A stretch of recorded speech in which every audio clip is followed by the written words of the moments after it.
Hello my YouTube friends, I get a lot of questions about my streaming setup. A lot. Today I'm gonna answer all those questions and show you my setup. And it should be a lot of fun, so let's get to it. My analytics say that 80% of the folks that watch my content are not subscribed. Am I doing something wrong? If so, let me know in the comments. But if you are looking for tools, tips, and tricks that can help make you a better YouTuber or live streamer, subscribe to the channel and click that bell so you don't miss any new content. It's totally free. Today's video is sponsored by Envato Placeit. Placeit is a marketplace for all kinds of video and graphic assets for your videos and your live streams. Now, I created all my live streaming video assets using Envato Placeit. My countdown timer, my branding bumper, the guest wait screen, ending and start screens were all created with Envato Placeit. And they all use my logo, which was created in Placeit too. Placeit has hundreds of awesome video templates to choose from. And then you can modify them by choosing different colors, texts, and text fonts, adding segments, music, and even changing the speed of each segment to create your own epic scenes. This gives you an infinite number of video possibilities for your streams and videos. So please click that link in the description and check out Envato Placeit for yourself. If you have the means, supporting the sponsors that support the channel is a great way to keep me making content that helps you. So thanks. Of course, there are links to all this stuff down below in the description if you want to check anything out for yourself. So let's start with the most important piece. And no, that's not actually the camera. It's your audio. This is the microphone that I use, and I'm probably getting horrible sound doing it this way. This is a Sennheiser MKE 600 XLR shotgun microphone. Now, what I like about the Sennheiser is it's internally powered with a battery, so I don't need to use phantom power. I just plug it into my camera and it works. Just don't forget to power it on. Believe me, it does happen. Some other mics I use, this AT 2020 XLR microphone and the Mayano AU PM 500. And this is a really nice looking microphone. Both of those are XLR microphones that get used with phantom power from Monica's microphone during our live streams, and both have really good quality. The reason why I don't use them when I'm recording is because I like having the mic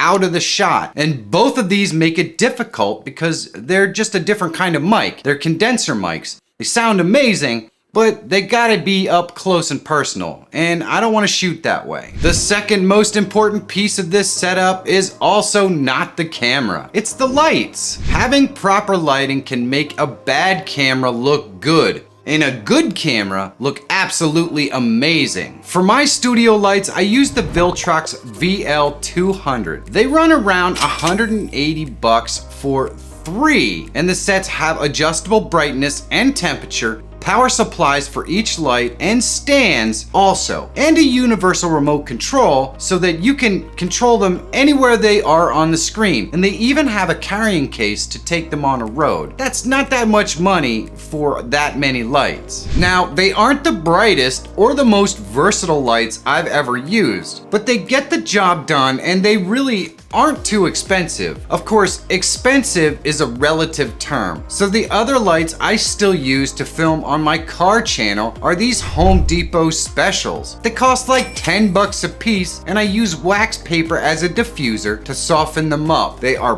perfect for garage work because if they get dirty, so what? The last light I use for both the studio and the garage is this Aperture Armin AL M9 LED light. It works as a great light for small spot areas. The key to lighting isn't expensive equipment, although that does make it a lot easier. The key is proper lighting, and if you learn how to use your lights, you can do just about anything. Now we get to the camera, and I have a few that I use for my live streams, like this one here, and this one right here. They're basically two generic webcams that are no name cheap brand webcams. They're nothing special. And my DSLR camera connected behind the screen. And of course, that DSLR camera is connected with an Elgato Cam Link. The main camera you see is a DSLR Sony a6500. The lens I use is a cheap 35mm kit lens. It's really nothing special.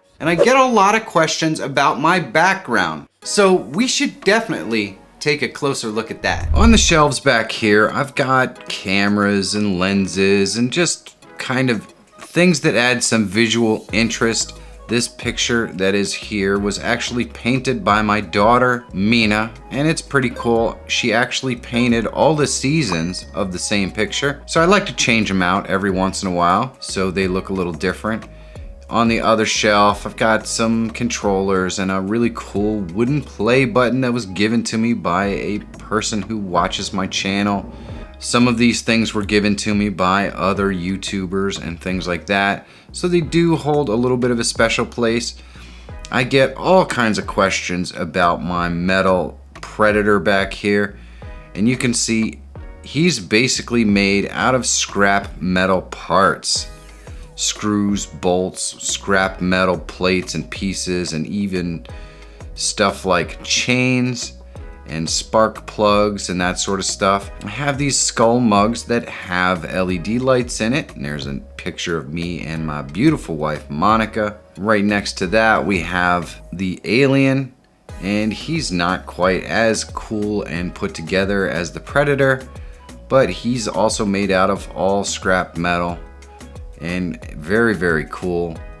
Got another skull light on the other side, and then my little Boba Fett, also made out of scrap metal. And these are always for sale, so if you really want one of them, make me an offer.